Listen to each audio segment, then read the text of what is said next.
İçim sıkılıyor, bunalıyorum. Yar seni görmeden duramıyorum. Öyle bir derd ile sınanıyorum. Bunun adı hasret, dayanamıyorum. Öyle bir derd ile sınanıyorum. Bunun adı hasret, dayanamıyorum.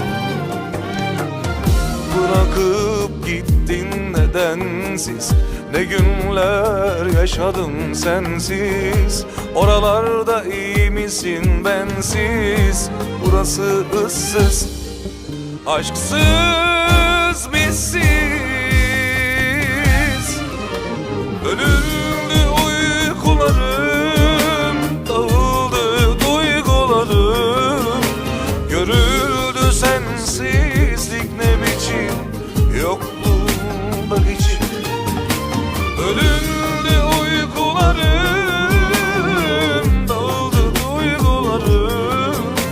Görüldü sensizlik ne biçim, yokluğunda içim.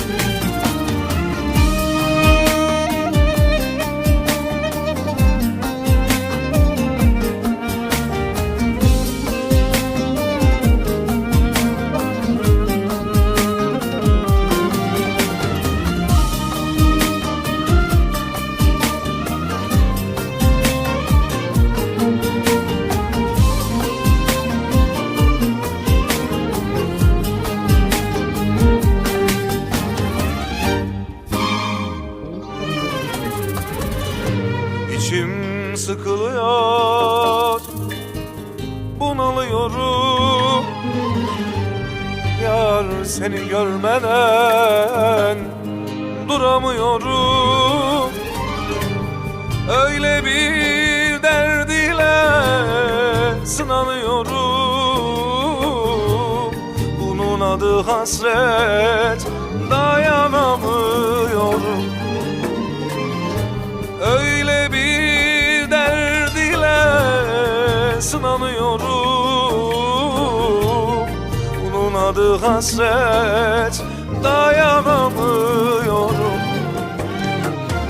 Bırakıp gittin nedensiz, ne günler yaşadım sensiz. Oralarda iyi misin bensiz? Burası ıssız, aşksız, bizsiz. Ölüm